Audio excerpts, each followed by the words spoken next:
আমাদের কাছে মার্কিউসিসের এই মুহূর্তে টোটাল 3টা রাউটার আছে। দুইটা হচ্ছে ওয়াইফাই 5 এর, এই যে দুইটা, এই দুটো হচ্ছে খোলা, আর এটা এখন আস্তে আছে, এটা হচ্ছে ওয়াইফাই 6 এর। ওয়াইফাই 5 এর দুইটা রাউটারের মধ্যে একটা হচ্ছে MR30G AC1200 আর একটা হচ্ছে AC12G AC1300, আর এটা MR60X AX1500, এটা হচ্ছে ওয়াইফাই 6 এর। তার মানে দুইটা হচ্ছে ওয়াইফাই 5 এর এবং একটা হচ্ছে ওয়াইফাই 6 এর। তিনটা হচ্ছে ডুয়েল ব্যান্ডের এবং প্রত্যেকটার ইথারনেট পোর্ট 1000 Mbps এর। MR30G AC1200 এটা মার্কেটে সেল হচ্ছে 2400 টাকায়। AC12G AC1200 এটা সেল হচ্ছে মার্কেটে 2500 টাকায়। আর MR60X সেল হচ্ছে 3500 টাকার আশেপাশে। তো এই তিনটা রাউটারের মধ্যে প্রথম দুইটা নিয়ে আজকে কথা বলবো, অর্থাৎ MR30G এবং AC12G, এবং এই দুইটার ইকুইভ্যালেন্ট আর কি প্রোডাক্ট মার্কেটে আছে সেগুলো সম্পর্কে জানবো। প্লাস এই দুইটা রাউটারের মধ্যে কি ধরনের গুরুত্বপূর্ণ এলিমেন্ট আপনাদের জন্য অপেক্ষা করতেছে সেই বিষয়গুলো আলোচনা করার চেষ্টা করব। কাদের জন্য সুইটেবল হবে, কারা কিনবেন, কারা দূরে থাকবেন, এই সমস্ত বিষয়গুলো আজকের ভিডিওর মাধ্যমে একদম পুঙ্খানুপুঙ্খভাবে ব্যাখ্যা করা হবে। সঙ্গে আছে আমি মাজহারুল ইসলাম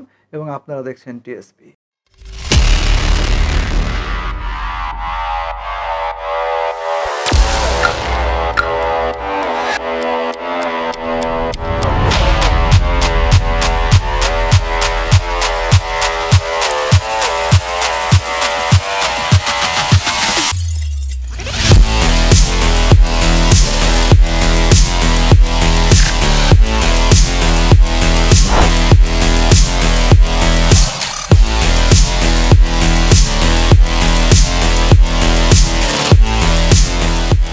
চব্বিশশো এবং 2500 টাকার ভিতরে মার্কেটে আরও যেসব প্রোডাক্ট আছে তাদের মধ্যে প্রথমেই আসবে QTWR1200 AC1200।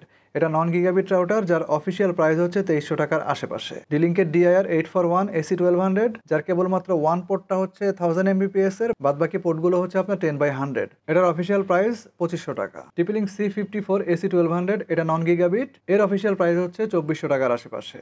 Tenda AC10 AC1200 এটা হচ্ছে গিগাবিট, এটার অফিসিয়াল প্রাইস 2800 টাকা। এরপরে আছে নেটিস NC21 AC1200 নন গিগাবিট, অফিসিয়াল প্রাইস হচ্ছে 2600 টাকা। এবার প্রথমে আসেন এই দুইটা রাউটারের আনবক্সিংটা আমরা আগে দেখি। প্রথমে MR30G লাল, সাদা এবং কালোর সংমিশ্রণে এর বক্সটা ডিজাইন করা হয়েছে। বক্স খুললেই অ্যাজ ইউজুয়াল কম্পোনেন্ট। প্রথমে রাউটার, এই হচ্ছে আমাদের MR30G, এটার দিকে একটু পরে আমরা আসতেছি। তার আগে এর বক্সের মধ্যে আর কি কম্পোনেন্ট আছে সেগুলো একটু দেখি। একটা 12 ভোল্ট 1 অ্যাম্পিয়ারের পাওয়ার অ্যাডাপ্টার, একটা RJ45 এর প্যাচ কর্ড, আর আছে কয়েকটা ম্যানুয়াল। এবার AC12G, এটারও সেম কাহিনী, একই ধাঁচের প্যাকেজিং। খুললেই প্রথমে রাউটার, দেন 12 ভোল্ট 1 অ্যাম্পিয়ার একটা অ্যাডাপ্টার, প্যাচ কর্ড আর ম্যানুয়াল। দুটো রাউটারকে যদি আমরা পাশাপাশি রাখি, লিটারালি MR30G কে অন্যটার বাচ্চা বলে মনে হবে। এটার মূল বডি এতই ছোট যে এন্টিনার সাইজগুলো স্বাভাবিক হওয়া সত্ত্বেও এই রাউটারের সাপেক্ষে বেশ বড়ই মনে হবে। টোটাল 4টা এন্টিনা আছে এবং প্রত্যেকটাই হচ্ছে 5 dBi করে। আর এই রাউটারটা দেখতে কিন্তু বেশ ইউনিক। শেপটা ত্রিভুজের মতো লাগলেও অ্যাকচুয়ালি এটা হচ্ছে পঞ্চভুজ। কালারটা হচ্ছে ম্যাট ব্ল্যাক। মাঝখানের এই জায়গাটাতে দেখেন স্ট্রাইপের মতো করে ডিফারেন্ট শেপ এবং কন্ট্রাস্ট ট্রাই করা হয়েছে, যা মার্কিউসিসের ব্র্যান্ডিং এবং লাইট ইন্ডিকেটর সহ সব মিলিয়ে দেখতে বেশ ভালোই মনে হচ্ছে। রাউটারের নিচের দিকে ব্রিদিং ভেন্ট এবং ওয়াল মাউন্টের ব্যবস্থা করা আছে। এছাড়া পেছনের দিকে আরও এক সারি ভেন্ট দেওয়া আছে এবং এখানে অল্প কিছু সংখ্যক পোর্টস এবং বাটনস দেওয়া আছে। অল্প সংখ্যক বললাম এই কারণে যে বাটনের সংখ্যা হচ্ছে 1, যেটাতে আপনারা রিসেট এবং WPS দুইটা কাজই করতে পারবেন। আর ইথারনেট পোর্ট আছে মাত্র 3টা, যার মধ্যে একটা হচ্ছে ওয়ান পোর্ট আর দুইটা হচ্ছে ল্যান পোর্ট, আর তার পাশেই আছে একটা পাওয়ার ইনপুট। ল্যানের সংখ্যাটা একদম মিনিমাল রাখা হয়েছে, তবে ওয়ান ল্যান সবগুলো পোর্টই কিন্তু আপনার 1000 Mbps এর, অর্থাৎ গিগাবিট। সো কার্যকরী দিক থেকে এই রাউটারটা কোয়াইট গুড, বাট যাদের আসলে দুইটা ল্যানের বেশি লাগবে তাদের জন্য এটা একটা ঝামেলা হতে পারে। অন্যদিকে AC12G এটা কিন্তু অনেকদিন ধরে মার্কেটে আছে, সাইজেও কিন্তু বেশ বড় সড়ো। বডির উপরের অংশটা ম্যাট ব্ল্যাক এবং নিচের অংশটা গ্রে হোয়াইট। উপরের অংশে ক্রস শেপের গ্লোসি একটা ডিজাইন করা আছে, যা রাউটারের প্রতি মানুষের অ্যাট্রাকশনকে বাড়াইতে সক্ষম হয়েছে। আর বডির একদম সামনের দিকে রয়েছে লাইট ইন্ডিকেটর। এই রাউটারেও MR30G'র মতো টোটাল 4টা অ্যান্টিনা দেওয়া আছে, সবগুলো হচ্ছে 5 dBi করে। রাউটারের বডির পেছনে দেখেন MR30G'র তুলনায় কিন্তু একটা ল্যান পোর্ট বেশি আছে, মানে এখানে টোটাল ইথারনেট পোর্টের সংখ্যা হচ্ছে 4, তার মধ্যে একটা হচ্ছে ওয়ান পোর্ট এবং 3টা হচ্ছে ল্যান পোর্ট, এবং সবগুলো হচ্ছে আগেরটার মতো 1000 Mbps এর, অর্থাৎ গিগাবিট। এখন এই দুইটা রাউটারের ওয়াইফাইয়ের যে স্পেসিফিকেশন সবগুলো কিন্তু সেম, শুধুমাত্র ফ্রিকোয়েন্সি ব্যান্ডউইথে কিছুটা পার্থক্য আপনি দেখতে পাবেন। যেমন দুইটা হচ্ছে ডুয়েল ব্যান্ডের রাউটার, সো এখান থেকে আপনারা দুইটা ফ্রিকোয়েন্সি পাবেন, একটা 2.4 GHz এর, একটা হচ্ছে 5 GHz এর। তবে খেয়াল করেন MR30G হচ্ছে AC1200 এবং AC12G হচ্ছে AC1300, এই কারণে কিছুটা পার্থক্য হবে এবং এই পার্থক্যটা আপনারা দেখতে পাবেন মূলত 2.4 GHz ফ্রিকোয়েন্সিতে। MR30G'র 2.4 GHz আছে 300 Mbps আর AC12G এটার 2.4 GHz আছে 400 Mbps, আর 5 GHz ফ্রিকোয়েন্সিতে এদের পরিমাণটা সমান, অর্থাৎ 867 Mbps। সো AC12G যেটা, এটার মধ্যে আপনি থিওরিটিক্যালি ডিভাইস ক্যাপাসিটি একটু বেশি দেখতে পাবেন, অ্যাটলিস্ট 2.4 GHz। তবে এটা হচ্ছে থিওরি, আসেন দেখি প্র্যাকটিক্যালি কী অবস্থা। তো স্ক্রিনে এখন আপনারা দুইটা অংশে 3টা করে মোট 6টা টেস্টের রেজাল্ট দেখতে পাচ্ছেন। বাম পাশের 3টা হচ্ছে MR30G এবং ডান পাশের 3টা হচ্ছে AC12G এর। দুই পাশেরই বাম দিক থেকে প্রথমটা হচ্ছে 2.4 GHz এর ক্লোজ রেঞ্জে থ্রুপুটের রেজাল্ট। MR30G আমাদের 2.4 GHz ফ্রিকোয়েন্সিতে অন অ্যান অ্যাভারেজ 137 Mbps এর থ্রুপুট দিতে পারছে out of 300 Mbps, R AC12G এটা 197 Mbps দিছে out of 400 Mbps। So total bandwidth 100 Mbps বৃদ্ধি হওয়ার কারণে আপনি দেখেন যে থ্রুপুটের রেজাল্টে এসে সেটা কিন্তু 50 Mbps পর্যন্ত বৃদ্ধি পাইছে, এবং এটা হচ্ছে AC12G তে। এবং এই যে 2.4 GHz এ 50 Mbps বেশি পাইলো AC12G তে, এটার কারণে আপনি 2.4 GHz এ বেশ কয়েকটা ডিভাইস কিন্তু অতিরিক্ত অপারেট করতে পারবেন কম্পেয়ার টু MR30G, এবং এই জিনিসটার কথাই কিন্তু একটু আগে আমি বলতেছিলাম। Secondly 5 GHz frequency result. MR30G আমাদেরকে 5 GHz ফ্রিকোয়েন্সি থেকে ক্লোজ রেঞ্জে এভারেজে 422 Mbps এর থ্রুপুট দিতে পারছে out of 867 Mbps, R AC12G একই রকম অ্যামাউন্টের ব্যান্ডউইথে 580 Mbps দিছে। বাট এখানে দেখেন টোটাল ব্যান্ডউইথ এক হওয়া সত্ত্বেও আমরা কিন্তু থ্রুপুট বেশি পাইছি। এখন আপনি বলতে পারেন যে 2.4 GHz এ ব্যান্ডউইথ বেশি ছিল তাই আপনি থ্রুপুট বেশি পাইছেন, তো 5 GHz এ তো দুইটা একই, তাহলে এখানে কেন বেশি পাইলেন? এখানে মূলত চলে আসবে হার্ডওয়্যারের স্পেসিফিকেশনের যে বিষয়টা সেইটা। চলেন আমরা এই দুইটা রাউটারের হার্ডওয়্যারের অবস্থাটা একটু দেখে আসি। তো এই হচ্ছে MR30G এর ইনসাইড ভিউ। সার্কিটটা ছোটোখাটোর মধ্যে কম্প্যাক্ট রাখার চেষ্টা করা হয়েছে। এখানে সিপিইউ হিসেবে ব্যবহার করা হয়েছে মিডিয়াটেকের MT7620DA। এটা clock speed up to 600 MHz। এটা 2.4 GHz এর ফ্রিকোয়েন্সি কন্ট্রোলার হিসাবেও কাজ করবে। 5 GHz ফ্রিকোয়েন্সি কন্ট্রোলার হিসাবে আছে এখানে মিডিয়াটেকের আরও একটা চিপ। এর মডেল নাম্বার হচ্ছে MT7613BEN। 7612, 7615 এই সিরিজটা পুরোটাই কিন্তু আপনার 5 GHz ফ্রিকোয়েন্সি কন্ট্রোলার হিসাবে কাজ করে, এবং এর যে ম্যাক্সিমাম থ্রুপুট দেওয়ার ক্ষমতা সেটা হচ্ছে 866 Mbps পর্যন্ত। আর AC12G এর ভেতরটা দেখতে কিন্তু এরকম। সার্কিটটা আগেরটার চাইতে বেশ খানিকটা বড়, এবং পেছনের দিকে দেখেন একটা হিটসিং লাগানো আছে। সিপিইউ হিসেবে এখানে ব্যবহার করা হয়েছে TP1900BN। যদিও এই চিপসেটটার উপরে TP Link লেখা আছে, তারপরেও এটা কিন্তু মিডিয়াটেকের ARM চিপ। এই সেম চিপসেট TP Link-এর C80 এবং TP Link-এর C6V4 এর যে EU ভার্সনটা আছে এই দুটার মধ্যে ব্যবহার করা হয়েছে।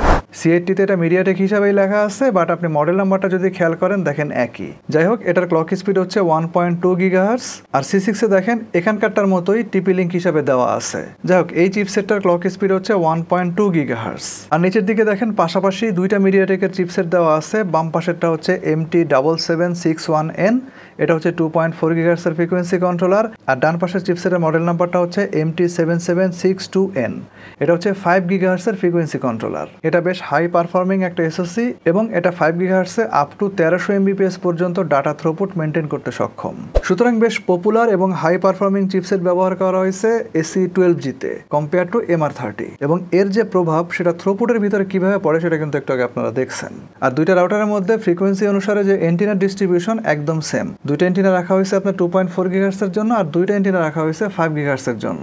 এইভাবেই মূলত ডিস্ট্রিবিউশনটা করা আছে। তবে রাউটারের হার্ডওয়্যারের সাথে ফার্মওয়্যারের অপটিমাইজেশন নিয়ে কিছু ইস্যু দেখা যায়, বিভিন্ন রাউটারে দেখা যায়, এবং যার কারণেও কিন্তু আপনার থ্রুপুট এবং রেঞ্জ ওঠানামা করতে পারে। তো চলেন এই দুইটা রাউটারের ফার্মওয়্যারের কী অবস্থা সেটা একটু দেখে আসি।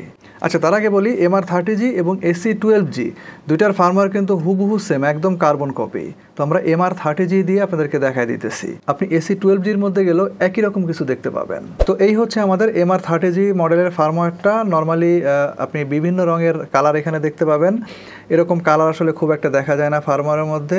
যাই হোক, আমার কাছে ফার্মওয়্যারটা একটু খেলনা খেলনা লাগতেছে। তো এক একজনের পছন্দ এক এক রকম থাকতে পারে। তো এগুলো আমরা বাদ দিয়ে দেখি যে আসলে ফার্মওয়্যারের মধ্যে ইম্পর্টেন্ট কী কী সেটিংস আমাদের জন্য অপেক্ষা করতেছে। প্রথমে বলি, রাউটারটা আপনারা দুইটা মোডে ব্যবহার করতে পারবেন। একটা হচ্ছে রাউটার মোড, আর একটা হচ্ছে অ্যাক্সেস পয়েন্ট। যদি কেউ এই রাউটারকে সেকেন্ডারি রাউটার হিসেবে ব্যবহার করতে চান, তাহলে কেবলের মাধ্যমে অপর রাউটার থেকে আপনি অ্যাক্সেস পয়েন্ট মোডে এটাকে অপারেট করতে পারবেন। ওয়্যারলেস সেটিংসের মধ্যে আপনারা স্মার্ট কানেক্ট অপশনটা পেয়ে যাবেন। এর মাধ্যমে এই রাউটারের ডিভাইসগুলোকে দুইটা ফ্রিকোয়েন্সিতে নিজের মতো করে ব্যালেন্স করে অপারেট করানোর সুযোগ পাবেন। SSID সিকিউরিটি প্রোটোকলে আপনারা WPA2 এর পাশাপাশি WPA3টাও পেয়ে যাবেন। এরপরে আছে ওয়্যারলেস শিডিউল। এই রাউটারের মধ্যে এয়ারটাইম ফেয়ারনেসটাও আছে। আপনি চাইলে এখান থেকে এটাকে এনেবল করতে পারবেন অথবা ডিসেবল করে রাখতে পারবেন। তো কখন এনেবল করতে হবে, কখন ডিসেবল করে রাখতে হবে, এটা নিয়ে আমার চ্যানেলে বিস্তারিত ভিডিও দেওয়া আছে, সময় করে একটু দেখে নিন। তবে সবচেয়ে গুরুত্বপূর্ণ হচ্ছে এই রাউটারে আছে ইজি মেশ। আপনি ইজি মেশ সাপোর্ট করে এরকম অন্য যে কোনো রাউটারের সাথে এটাকে মেশ নেটওয়ার্ক হিসাবে ইনক্লুড করতে পারবেন, মেইন রাউটার হিসাবেও চালাতে পারবেন অথবা মেশ নোড হিসাবেও ব্যবহার করতে পারবেন। মোটামুটি বেশ ভালো মানের একটা প্যারেন্টাল কন্ট্রোল এখানে দেওয়া আছে। আপনি গ্রুপ ওয়াইজ প্রত্যেকটা ইউজারের জন্য আলাদা আলাদা টাইম শিডিউল সহ যে কোনো ধরনের কন্টেন্ট ফিল্টার করতে পারবেন, ওয়েবসাইট ফিল্টার করতে পারবেন। আরও আছে কোয়ালিটি অফ সার্ভিস। এখানে আপনি ইন্ডিভিজুয়াল প্রত্যেকটি ইউজারদের জন্য ডেট ওয়াইজ প্রায়োরিটি সেট করে দিতে পারবেন। তবে ইন্ডিভিজুয়াল ইউজারদের জন্য ব্যান্ডউইথ কন্ট্রোলের সুবিধাটা এই কোয়ালিটি অফ সার্ভিসে থাকছে না। আর সিকিউরিটি সেটিংসে গেলে আপনি অ্যাক্সেস কন্ট্রোল অপশনটা পেয়ে যাবেন। এই অপশনটার মাধ্যমে আপনি এই রাউটারের সাথে কানেক্টেড ডিভাইসগুলোকে ব্ল্যাক লিস্ট অথবা হোয়াইট লিস্টের আওতায় নিয়ে আসতে পারবেন। রাউটারটা IPv6 সাপোর্টেড, আর কোনো রকম কোনো ভেজাল ছাড়াই আপনি রাউটারের ফার্মওয়্যার কিন্তু অনলাইনে ডিরেক্ট আপগ্রেড করতে পারবেন। আর রিবুট শিডিউলটা আছে, তার মাধ্যমে আপনি নির্দিষ্ট পছন্দের যে কোনো সময়ে এই রাউটারটাকে রিস্টার্ট করার সুযোগ পাবেন। এবং এই রাউটারে যতগুলো সেটিংস আছে সেগুলোকে আপনি দূর থেকে রিমোটলি ম্যানেজমেন্ট করার সুযোগ পাবেন। সেক্ষেত্রে IPv6 কানেকশন যদি আপনার থাকে, তার সঙ্গে IPv4 কানেকশনটাকেও আপনাকে কিন্তু সেট আপ করে রাখতে হবে। সো এই রাউটারের ফার্মওয়্যারের মধ্যে কিন্তু প্রচুর অপশন দেওয়া আছে, যেগুলো আপনার প্রাত্যহিক জীবনে ব্যাপক কাজে লাগানোর সুযোগ আছে। ফার্মওয়্যারের অপটিমাইজেশনটাও ঠিক আছে, তেমন কোনো সমস্যা আমার চোখে পড়ে নাই আপাতত। ফার্মওয়্যার যথেষ্ট ফাস্ট, যে কোনো প্রোগ্রাম বা সেটিংস খুব ইজিলি পরিবর্তন করা যাচ্ছিল। বন্ধ করে পুনরায় চালালে সেটিংস চলে যায়, আবার নতুন করে সেট করতে হয়। বিশেষ করে এরকম দামের বিভিন্ন রাউটারের মধ্যে কিন্তু এই সমস্যা দেখা যায়। তো এই ধরনের উটকো কোনো ভেজাল এই দুইটা রাউটারের মধ্যে নাই। দাম হিসাবে রাউটারের পারফরমেন্স ঠিকঠাকই আছে, আর ওয়াইফাইয়ের রেঞ্জটা নিয়েও আমি মোটামুটি সন্তুষ্ট। স্ক্রিনের দিকে খেয়াল করেন, 5 GHz ফ্রিকোয়েন্সি রেঞ্জটা টেস্ট করা হয়েছিল। বাম পাশেরটা MR30G আর ডান পাশেরটা হচ্ছে AC12G। রাউটার থেকে একদিকে 40 ফিট দূরে গিয়ে টেস্ট করা হয়েছিল 5 GHz ফ্রিকোয়েন্সিতে। MR30G -65 ডেসিবলে 39 Mbps থ্রুপুট দিয়েছে, যেটা আই থিঙ্ক কোয়াইট গুড। আর ডান পাশেরটা খেয়াল করেন, একই জায়গা থেকে AC12G -64 dBm এ 46 Mbps থ্রুপুট দিয়েছে, হুইচ ইজ বেটার। খেয়াল করলে দেখবেন ওভার দ্য ডিস্টেন্সেও কিন্তু AC12G এর থ্রুপুটের পারফরমেন্সটা বেটার। সো 1600 স্কোয়ার ফিটের যে কোনো অ্যাপার্টমেন্ট আপনি চাইলে অনায়াসে এই রাউটার দুইটার যে কোনো একটা দিয়ে কভার করতে পারবেন with a dissent device capacity. এরকম রেঞ্জে বিভিন্ন ধরনের কোয়ালিটির বিভিন্ন রকম ডিভাইস মিলিয়ে অন্ততপক্ষে 15টা ডিভাইস আপনি অপারেট করতে পারবেন। অন্তত থ্রুপুটের রেজাল্ট কিন্তু সেটাই বলতেছে। ওয়াইফাইতে ডিসকানেকশন ইস্যু অথবা বাইরে থেকে আসলে নেট কানেকশন হইতে সময় নাই, এরকম কোনো ইস্যু এই দুটার কোনোটা থেকে আমি কিন্তু এখন পর্যন্ত পাই নাই। তবে মেশ নেটওয়ার্কটা ইফেক্টিভলি আসলে কতটুকু কাজ করে এটা এই ছোট ভিডিওতে ব্যাখ্যা করা পসিবল না। এই বিষয়টা নিয়ে হয়তো বা আরেকটা ডিটেল ভিডিও আমার করা লাগবে। তো সে পর্যন্ত সবাই ভালো থাকেন এবং সুস্থ থাকেন। আল্লাহ হাফেজ।